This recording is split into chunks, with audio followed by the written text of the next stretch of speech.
la une de ce journal, des milliers de Camerounais victimes d'une escroquerie à grande échelle. Leur rêve d'enrichissement vient de virer en un cauchemar. Une entreprise de placement de fonds a fermé ses portes après avoir collecté en toute illégalité des centaines de millions de francs CFA à Douala. Comment une telle structure a pu mener ses activités sans être inquiétée pendant des années? Quel est son mode opératoire? Enquête exclusive à suivre en ouverture de ce journal.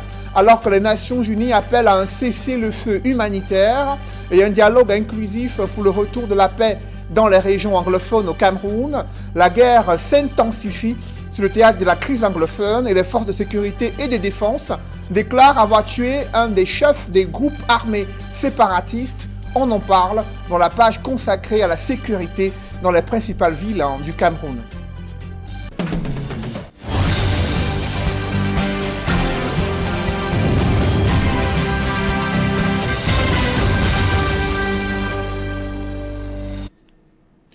Merci de suivre cette édition complète de l'information sur Equinox Télévision. Plus d'1 millier de Camerounais sont aux abois après la fermeture d'une entreprise de placement illicite des fonds. La société a brassé des millions de francs CFA auprès des souscripteurs sans avoir un agrément des autorités compétentes. Ces différents responsables sont portés disparus depuis plusieurs mois.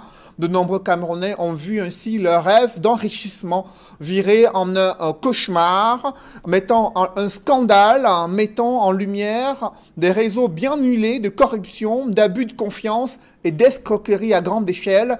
C'est une enquête exclusive signée Cédric Chouna et Donald Brice Kamgan. Au pied de ce bâtiment, au quartier Aquanor à Douala, une ambiance de deuil. Ces hommes et femmes à la mine crispée sont rassemblés ce jour-là pour réclamer le remboursement de leurs fonds. De l'argent placé auprès de l'entreprise dénommée Africa Leaf est supposé générer des bénéfices.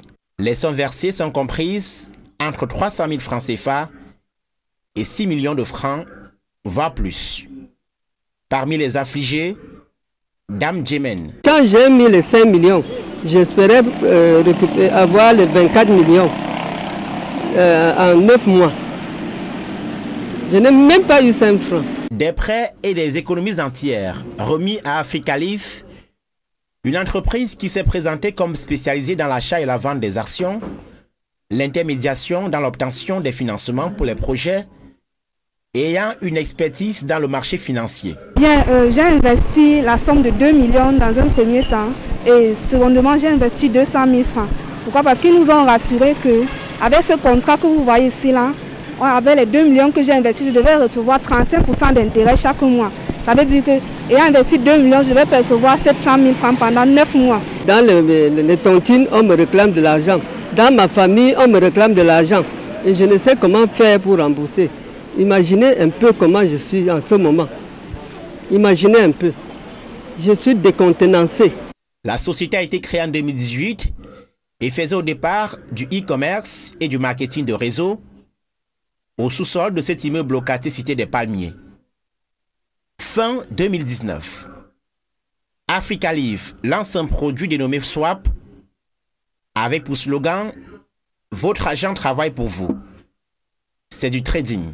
Le souscripteur est censé investir de l'argent que la société doit faire fructifier et lui reverser des pourcentages jusqu'à 40% de son investissement au bout d'un mois. Le produit fait fureur. Des centaines de personnes y mettent des fonds, à la fois à Douala et à une représentation régionale à Yaoundé. Je me rapproche de Africa Leaf, c'est mon mari qui le fait déjà et prend connaissance de la chose. Il se dit, ben, essayons et on va voir ce que ça fait puisque les gens autour de nous, il y a quelqu'un qui nous a rassurés parce qu'elle est là depuis un bon bout et elle a déjà eu à percevoir quelques mois de gains. J'ai donc pris l'argent et je suis venue déposer, c'était au mois de juillet. Je ne crois pas que c'est mauvais d'investir. Investir, c'est bien. L'accroissement du nombre de souscripteurs contraint Africa Leaf à se délocaliser de la Cité des Palmiers pour Aquanor dans un espace plus visible et plus grand. Emmanuel Ebois, le gestionnaire de cet immeuble, nous confie que c'est en fin juin dernier que les grincements de dents ont débuté. L'entreprise, qui y investit par ailleurs dans les activités pétrolières, avait cessé les paiements.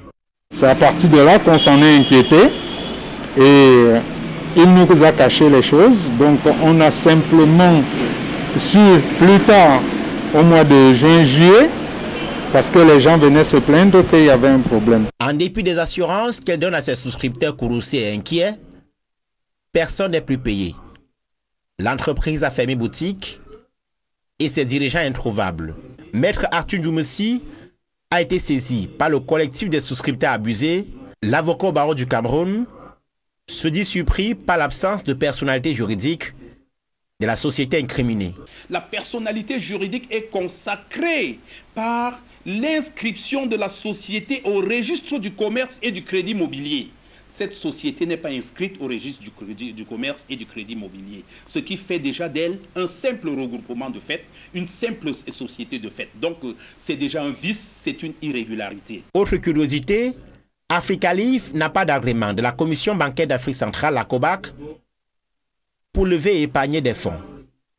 Le vœu du Conseil des souscripteurs aux abois, évalué aujourd'hui à plus de 1000 personnes, c'est que les responsables de l'entreprise soient empêchés de partir du Cameroun. Le défi qui est aujourd'hui lancé est celui des autorités policières et de la gendarmerie, bref de la police des frontières. La police des frontières, dans le cadre de la préservation de l'ordre public, a le devoir de les interpeller et de les remettre entre les mains de la justice.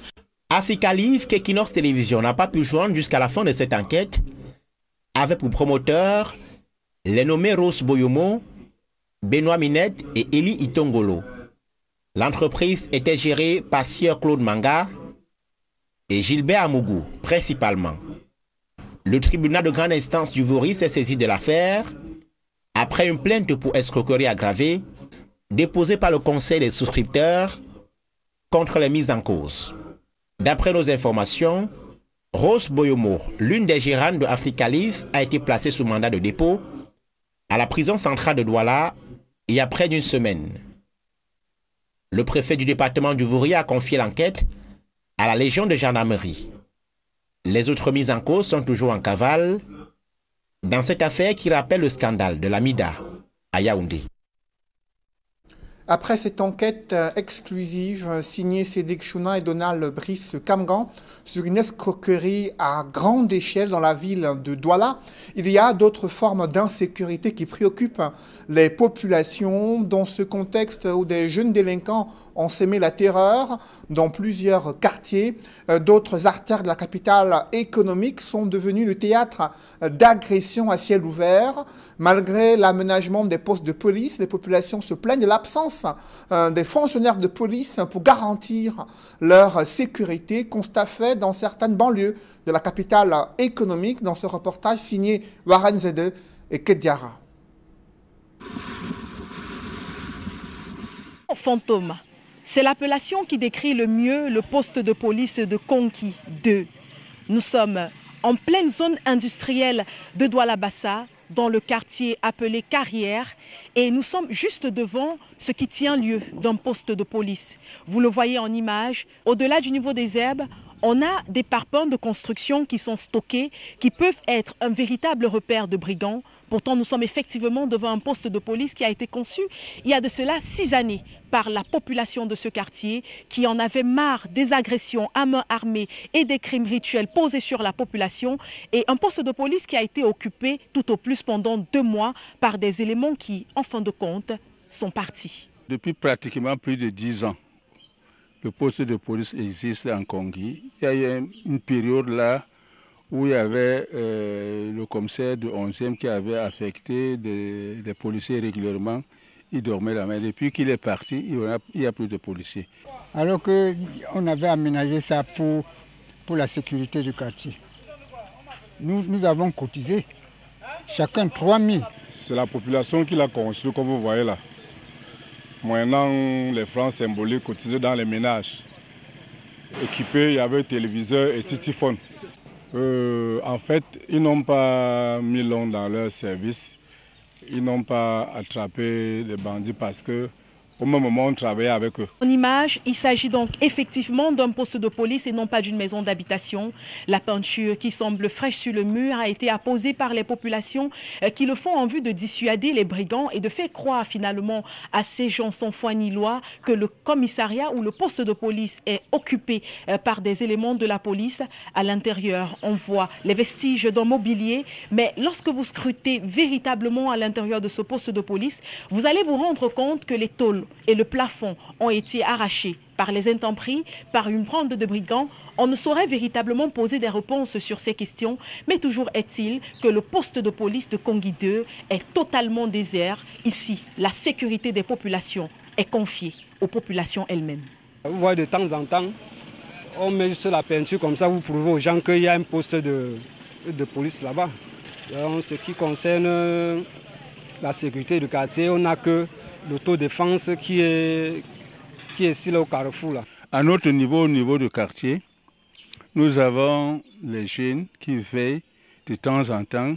Mais pourtant, dans ce même quartier, vous allez le voir, les herbes qui envahissent ce poste de police et qui prouvent alors à suffisance à ces délinquants qui peuvent continuer de vaquer à leur sale besogne par des agressions, que ce soit de plein jour ou dans la nuit. Les habitants du quartier eux-mêmes témoignent. Dans l'insécurité totale, je vous dis franchement, il y a les agressions, il y a les viols, et puis nous, on n'est pas en sécurité. Même dans ta propre maison, on vient t'agresser. Nous avons des gars qui sont dans le secteur qui nous arrachent des motos tout le temps. Quand c'est à partir de 20h, nous ne pouvons plus traverser facilement. Les agresseurs sont régulièrement. Quand ils prennent les motos, ils disent qu'ils vont au quartier. Arrivés au niveau du quartier, ils vous arrêtent, ils vous arrachent ce que vous avez. C'est ce que nous vivons. Il y a cela une semaine, il y a un autre qui a été arrêté. On l'a tabassé. Je crois bien même qu'en amenant à l'hôpital, il a perdu sa vie. Quartier perdu en pleine zone industrielle, vous pouvez le voir en image, il n'existe pas à proprement parler d'éclairage public. Parce que sur les poteaux qui sont disponibles, on va bien évidemment apercevoir des lampadaires, mais pour la plupart, ils ne sont pas actifs. Ce qui de pleine nuit va plonger le quartier dans une insécurité totale du fait de l'obscurité. Les populations nous expliquent qu'il est très compliqué de sortir d'ici le matin ou même de rentrer le soir. Nous n'avons pas d'éclairage à Carrière. La route est obscure. Tout au long de la rue, ce n'est que le voisinage qui est à côté, qu'on appelle concrètement dernier arrêt, qui a au moins son éclairage pour son alimentation. Il a été prévu à chaque habitant, à côté de la route, c'est tout d'avoir quelque chose pour éclairer, afin de barrer à cette situation. Ça a été ça, l'autre objectif. Les réunions que je passe régulièrement, chaque mois, c'est par rapport à cette sécurité. Mes chefs de bloc sont au courant qu'il faudra mettre la lumière tout le long de la route, surtout ceux qui sont en bordure de la route. Pour Equinox Télévision, depuis le quartier Kongui 2, dans l'arrondissement de Douala 3e, nous sommes Dani Warenze 2, Libéron Jomo et Kediaha. Au regard de cette insécurité grandissante, la gendarmerie et la police se sont mobilisés pour démanteler une usine de fabrication des armes artisanales dans le département du Mungo. Et les individus qui ont été interpellés sont soupçonnés d'alimenter des combattants, des groupes armés séparatistes dans les régions anglophones. Le récit des faits avec Cyril Ndjemba et Jean-Paul Chouniat. Un mercredi, pas comme tous les autres, pour les populations de Baré-Soumtou. De voir débarquer dans ce quartier une escouade de gendarmes, armes au poing, pour démanteler cet atelier de fabrication d'armes artisanales dans une maison à l'apparence ordinaire et banale. Les autorités administratives et sécuritaires n'en reviennent pas de l'existence de cet atelier. Nous avons eu un renseignement digne de foi qui est de source anonyme, qui nous a renseigné qu'il y avait une usine de fabrication d'armes ici, sur notre nez en Konsamba, avec des des calibres 12 de fabrication artisanale, et des pistolets avec du matériel recyclé, des jumelles en dotation militaire. Ainsi fabriqués, les stocks d'armes artisanales sont livrés aux bandes armées dans la région en crise du sud-ouest, à en croire le patron de la compagnie de gendarmerie Mungo Nord. Et d'après les renseignements, le propriétaire de l'usine était à Limbe à cela 2 jours pour donner une livraison d'armes là-bas. Quand il a réussi à faire fonctionner un groupe pour aller livrer du côté de Limbe aux groupes qui s'en prennent à nos éléments de force. Surpris au milieu de cet arsenal en préparation et mis aux arrêts, le nommé Ayupierre nie en bloc les faits qui l'accablent. Les armes là appartiennent à qui? Ceci, tout ça là comme ça, c'est pour Papa Abanda. Son nom c'est Papa Abanda, qui était mon papa, qui est mort. Tout ça là, comme c'était chez lui, il fallait ramasser tous les choses. On a ramassé pour venir entasser avec ses chaises, tout à moi ici à la maison. Moi-même, je faisais la chasse. J'ai toujours parlé, je faisais la chasse avec ceci. Parce que moi, je marche en bout, il faut qu'il parle ma vérité. Le deuxième acteur dans cette affaire, c'est un militaire à la retraite, un certain Eboné Thomas. Aux arrêts, il aurait tenté de corrompre à 400 000 francs CFA. Mais bon, il cool, le jeune capitaine de gendarmerie. C'est une affaire qui a beaucoup de ramifications. Vous allez comprendre ma gêne de vouloir de ne pas donner ici toutes les informations nécessaires parce que l'enquête est encore en cours. Présent sur le terrain, le préfet du Mungo appelle les populations à plus de collaboration avec les forces de sécurité pour éradiquer le grand banditisme dans le département. Donc, nous profitons donc de cette occasion pour féliciter nos forces de maintien de l'ordre et encourager nos populations qui ont activement participé au renseignement. Il s'agit aujourd'hui de mettre fin à toutes ces entreprises terroristes. Une fois l'enquête bouclée, les présumés fabricants d'armes seront présentés au commissaire du gouvernement du tribunal militaire pour répondre de leurs actes. La balle ne va pas suivre sa trajectoire normale. Sur le théâtre de la crise anglophone, la guerre fait rage. Je vous le disais en titre, l'armée camerounaise annonce avoir tué l'un des chefs des groupes armés séparatistes dans le Lébialem, là où il avait un camp d'assassins, violeurs, kidnappeurs et criminels, selon l'armée camerounaise, qui note qu'elle a réussi à libérer plusieurs otages durant l'opération menée par le bataillon d'intervention rapide. Compte rendu avec Cédric Chouna et Eric Fopoussi. Ayeke Lestico, combattant sécessionniste, connu sous le nom de général Ayeke, alias Manpasgon, Chief of Forest, vient d'être neutralisé. De sources sécuritaires, il a été tué mardi 13 octobre 2020 au cours d'un raid militaire mené par le BIR, bataillon d'intervention rapide, une unité d'élite de l'armée camerounaise. La dépouille a plutôt été présentée aux populations de Koumba, département de la Mémé, en présence du préfet. Beaucoup restent concentrés sur cette activité de tuerie, de viol, de saisie, des biens d'autrui. Ils commettent toutes sortes d'atrocités au sein de la population. Alors l'armée ne peut pas rester. Et ici, l'armée va continuer donc à les traquer. Et voici les résultats. Vous avez vu le 1er octobre, comment il s'est baladé à gauche et à droite. Aujourd'hui, il est où? Eh bien, il a été rattrapé. Les combats se sont concentrés principalement autour d'un camp du groupe séparatiste appelé Gorillaz Fighters, situé dans les forêts du département du Lébialem, dans le sud-ouest Cameroun. Bilan provisoire de l'opération toujours en cours, signale l'armée camerounaise. Plusieurs séparatistes neutralisés et emportés par un cours d'eau proche du campement. Plusieurs blessés en fuite, 10 otages libérés, dont de jeunes filles utilisées comme des outils sexuels. Plusieurs effets militaires tels que des Rangers, des gilets pare-balles saisis. L'arme de ce général Ayeke de type Kalachnikov avec plusieurs boîtes de chargeurs récupérées ainsi que son fusil à pompe. Plusieurs gris-gris appelés Odeshi également saisis. Toujours de source sécuritaire, un soldat du BIR a été blessé par l'explosion d'une grenade lancée par des ennemis en fuite, lesquels ennemis auraient pu saisir la main tendue du comité DDR. Vous savez, le chef d'État a ouvert une porte, une issue de secours à ces fighters pour, en leur disant, abandonner les armes et rejoigner une vie normale, il y a le DDR à Boya. Cette porte ouverte pour sortir tête haute de cette guerre qui ne les amènera nulle part. Les préfets et les populations, nous restons, comme j'ai dit, unis pour soutenir l'action de nos forces, pour mettre un terme de façon définitive à cette guerre qui n'a fait que trop de mal aux innocents. Pour l'armée camerounaise, ces malfrats seront poursuivis jusqu'à leur dernier retranchement. Les populations sont invitées à plus de collaboration. Dans le reste de l'actualité, de nombreux Camerounais rapatriés au bercail Considérés comme individus en situation irrégulière aux États-Unis, ils ont été embarqués dans un vol spécial en compagnie d'autres Africains accusés d'être eux aussi des clandestins.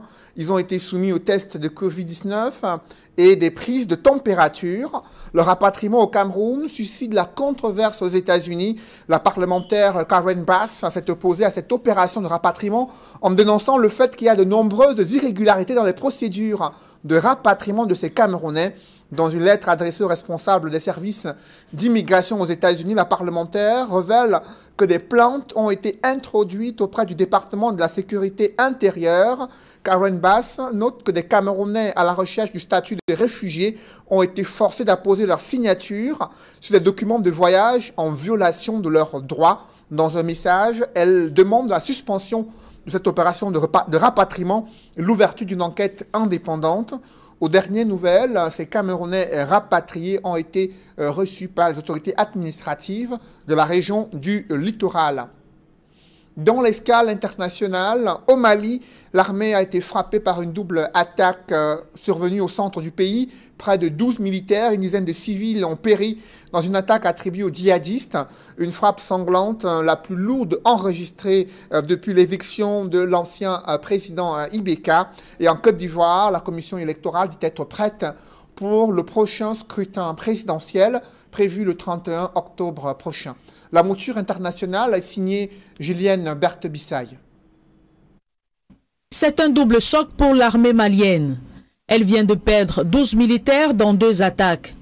Le premier assaut attribué aux djihadistes s'est déroulé dans un camp militaire à quelques kilomètres de la frontière avec le Burkina Faso, laissant ainsi sur le carreau 9 soldats. Alerté, un détachement de l'armée régulière appelé à la rescousse est à son tour tombé dans une embuscade, tuant 3 militaires. Cette attaque a aussi fait une dizaine de blessés graves. C'est la première frappe sanglante qu'enregistre l'armée malienne depuis le départ forcé de l'ex-président Ibrahim Boubacar Keïta le 18 août dernier. À côté de cette attaque contre les militaires, un bus de transport reliant Bandiangara et Bankas a été mitraillé le long du même trajet. Bilan 12 morts, parmi lesquels 2 femmes et 1 enfant. Ces attaques attribuées aux djihadistes interviennent quelques jours après la libération de l'agent humanitaire franco-suisse Sophie Petronine et l'ancien ministre malien Soumaïla Cissé. Et dans une ambiance électorale en Côte d'Ivoire, la commission électorale indépendante se dit prête pour la tenue de l'élection présidentielle du 31 octobre. À 2 semaines de l'échéance, le président de la CEI, Ibrahim Kuibert Koulibaly, appelle les électeurs ivoiriens à aller retirer leur carte de vote. Si les partis politiques de l'opposition continuent d'exiger le report de la présidentielle, le candidat sortant Alassane Ouattara maintient la date du 31 octobre, jour d'élection en Côte d'Ivoire. Des publi-reportages dans ce journal, Camerco annonce la reprise de ses activités commerciales. Les premiers vols sont prévus pour la fin de semaine. Engagé dans un plan de restructuration et confronté à l'impact économique de la crise sanitaire, l'Étoile du Cameroun ambitionne de briller sur le marché national en privilégiant les vols domestiques. Comment compte-t-elle relever ce challenge? Élément de réponse dans ce reportage. Agence Camerco de Bonanjo, des clients vont et viennent. Pour les uns, réservation, pour les autres, achat de billets. Je suis là pour prendre des renseignements par rapport au déplacement sur Douala-Yaoundé, Douala-Maroua, aller-retour. Je suis venu faire une réservation beaucoup plus pour Ngaoundéré pour samedi. La compagnie aérienne nationale a repris ses activités commerciales depuis ce 12 octobre. Les usagers sont invités à acheter leurs billets ou faire des réservations sur les lignes internes. Sur Garoua, ce sera 3 fréquences par semaine, le lundi, le mercredi, le vendredi, également le dimanche. Et sur Maroua, ce sera 3 fréquences, le mardi, le jeudi et le samedi. Pour la reprise de ces activités, ce sont 4 chefs lieux de région que Camerco doit desservir: Douala, Yaoundé, Garoua, Maroua, soit 42 vols hebdomadaires. Depuis ce matin, nous enregistrons des réservations par point de vente. Entre 8h et midi, on avait 20 passagers déjà, 20 réservations sur Douala, Yaoundé et vice-versa. La compagnie aérienne nationale annonce son premier vol pour vendredi 16 octobre prochain. Ce sera un test de son opérationnalité et un challenge face à sa clientèle de plus en plus exigeante. Cameco est prêt à les accueillir de nouveau. Et je vais demander à tous les clients, aussi bien les Camerounais que les autres, de continuer, n'est-ce pas, à soutenir notre compagnie nationale. Et nous sommes prêts à les accueillir de nouveau pour les porter dans les différentes destinations que nous offrons. En raison d'une santé financière fragile, dans un contexte marqué par le coronavirus, Cameco a été contraint de mettre en congé technique plus de 65% de ses effectifs.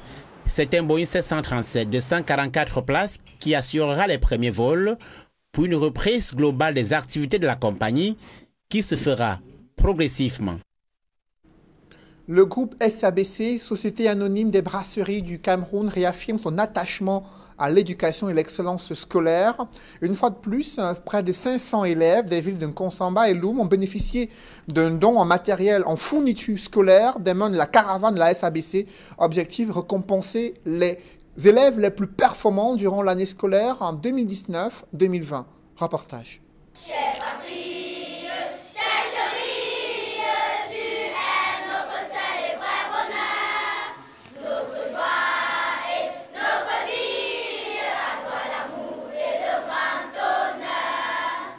Des kits scolaires constitués de sacs à dos, de l'ensemble des livres inscrits au programme et même des gourdes d'eau pour étancher la soif des jeunes élèves. C'est avec les mains bien chargées que les équipes du groupe SABC sont allées à la rencontre le 9 octobre 2020 des élèves de Nkonsamba et de Loum pour primer un total de 500 élèves pour leur belle performance lors de l'année scolaire écoulée. Ainsi, tous les élèves de classe 2 à classe 6 pour la session anglophone et du cours préparatoire au cours moyen 2 pour la section francophone ayant obtenu une moyenne supérieure ou égale à 15/20 s'est vu offrir un kit scolaire de la part du groupe SABC en signe d'encouragement. Je dis merci aux brasseries pour ce nouveau geste. Merci pour le sac, merci pour le jus, merci pour les livres et la bouffe. Merci pour tous les brasseries. Les brasseries, merci pour les livres que nous avons envoyés. Merci beaucoup, ça va m'aider pour mon école. Une initiative très appréciée des parents et des autorités administratives présents pour l'occasion qui y voient un geste de cœur dans un environnement particulièrement difficile marqué par la crise sanitaire suivie de la crise économique. Avec la pandémie de la Covid, beaucoup de parents étaient en difficulté. Merci d'avoir pensé aux meilleurs élèves et que cette action soit pérenne.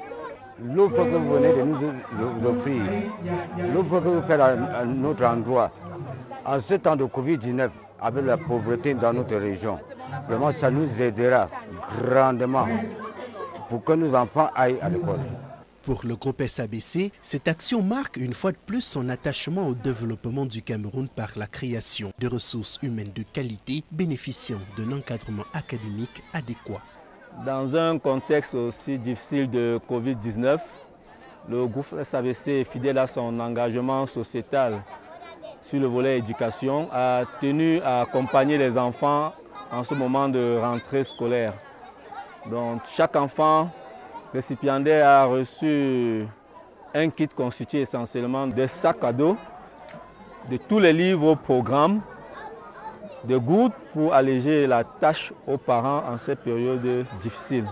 Après Loum et Nkonsamba, la caravane du groupe SABC entend primer un total de 1500 élèves méritants et poursuit son déploiement au chevet des familles et des tout-petits pour leur rappeler que le groupe SABC, c'est vous. Cette année scolaire, en 2020-2021, l'école de football des brasseries du Cameroun a mis un accent particulier sur la sécurité sanitaire, l'excellence scolaire et l'excellence sportive. Vous le savez, c'est une école de référence en matière de formation de l'élite de footballeurs camerounais. L'école de football des brasseries du Cameroun qui appartient à la Société anonyme des brasseries du Cameroun. Reportage. 31 ans déjà que l'école de football Brasserie du Cameroun poursuit ses objectifs qui sont de former et de promouvoir le talent footballistique des jeunes du Cameroun en offrant un confort adéquat pour l'épanouissement de ces derniers. La vision est restée la même, c'est-à-dire être l'académie de football de référence en Afrique centrale. nos stagiaires ont évolué dans les plus grands clubs pour cela en Europe. Ils ont fait le bonheur des lieux indomptables pendant très longtemps sur plusieurs catégories de sélection. On a l'avantage de nos nouvelles infrastructures, puisqu'on a rénové le site, on a une nouvelle logistique en termes de bus. On a une organisation interne qu'on a aussi renforcée et améliorée, en plus de former des talents de football, parce que nous, ce n'est pas que le football. C'est aussi continuer à éduquer nos stagiaires sur le plan du civisme, de l'intégrité, de valeurs. Pour cette rentrée scolaire 2020-2021, murs, vestiaires, infirmerie, salles d'attente, open space, des rénovations qui permettent aux stagiaires d'être dans les bonnes conditions d'entraînement sportif et scolaire. Ça fait plaisir parce que comme la période était un peu morose, de voir le centre se développer, s'embellir comme ça, et c'était une belle satisfaction. Les stagiaires ont apprécié de revenir dans un cadre quasiment neuf, donc il y a vraiment de gros efforts qui ont été consentis par le groupe SABC. Ça remonte le moral parce que 5 à 6 mois d'inactivité, et ça permet, quand on a des nouveaux habits, ça gonfle le moral et ça permet de repartir sur des bonnes bases. Une propreté du centre de formation de football qui vient aussi garantir le respect des mesures barrières face au Covid-19. Jumelé à cela, l'instant Covid, rassemblant les pensionnaires et dirigeants du centre pour une sensibilisation du comportement de tous à l'intérieur et hors du centre. C'est dans l'air du temps. Covid, c'est préserver tout notre écosystème contre la Covid. Donc quand j'ai écosystème, c'est nos stagiaires, c'est les encadreurs, c'est tous nos partenaires, c'est des fournisseurs, prestataires, c'est nos adversaires pendant les matchs, c'est le public même qui viendra assister à nos matchs. Donc c'est vraiment un objectif fort que nous avons et nous sommes vraiment bien organisés dans le domaine, et en toute modestie, je dirais que nous serons les pionniers encore dans ce domaine-là de la préservation du monde du football contre la Covid.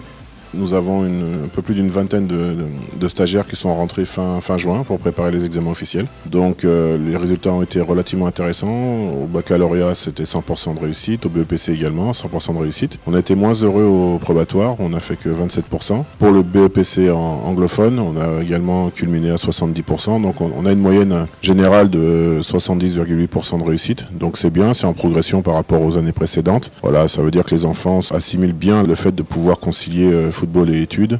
Ils font les efforts et ils nous prouvent tous les jours que c'est possible de faire les deux. Allier sport et études a toujours été crucial à l'école de football Brasserie du Cameroun. Un cocktail qui, chaque année, conduit à un taux de réussite scolaire satisfaisant sur l'ensemble des examens officiels et prouve le sérieux dans l'accompagnement de réussite de ces jeunes footballeurs. Il y a de meilleures conditions de travail pour nos stagiaires et leurs encadreurs. C'est pour ça qu'on se permet de croire dans nos objectifs qu'on peut former plus de talents sportivement et puis humainement sur cette année, et dans les autres années, on se donne le pari de continuer à le faire. Mesdames, Messieurs, c'est la fin de ce journal. Merci de l'avoir suivi. Juste après cette édition de 20h, retrouvez Serge Alain Antou et ses invités pour le débrief du journal sur le plateau d'Equinox Soir. Serge Alain. Démantèlement d'une usine de fabrication d'armes artisanales du côté du Mongo. Principalement dans le chef-lieu de ce département en Konsamba, là où la population a été surprise de voir débarquer une unité de gendarmerie accompagnée des autorités administratives. Et vous avez vu les deux personnes qui ont été interpellées. D'abord un civil qui a reconnu être en possession de plusieurs armes de fabrication artisanale, indiquant que cela lui sert pour la chasse, mais les forces de gendarmerie soupçonnent qu'il y a des liens avec la grande criminalité, également des liens avec les réseaux des groupes armés séparatistes dans les régions anglophones. Un homme en tenue en retraite a également été interpellé. D'autres informations n'ont pas été dévoilées à la presse, mais la question d'insécurité préoccupe énormément dans la région du littoral, région qui est proche et voisine du sud-ouest, l'une des régions en guerre dans la partie anglophone du Cameroun. Des Camerounais en situation irrégulière aux États-Unis d'Amérique rapatriés. Ils sont près de 100 Camerounais qui ont rejoint le bercail, rapatriés de force, selon la parlementaire américaine Karen Bass. Ils ont été soumis au test de Covid, prise de température. Certains ont été reçus par les autorités administratives. Ils ont été reconnus être en situation irrégulière dans l'État du Texas. Eux qui sont passés pour certains par le Brésil. Ils ont ensuite marché durant des semaines, des mois jusqu'au Mexique afin de pouvoir traverser la frontière et espérer être des réfugiés aux États-Unis. Ils n'ont pas eu gain de cause au moment où la parlementaire américaine Karen Bass demande la suspension de ces opérations de rapatriement pour voir plus clair sur les conditions de ces Camerounais qui demandent l'asile aux États-Unis. C'est Alain. Voilà, madame, monsieur, c'est donc l'essentiel. Equinox Soir, deuxième partie. Bonne soirée à vous, Cédric. Bonne soirée à vous, Serge Alain. Rendez-vous demain. 20h.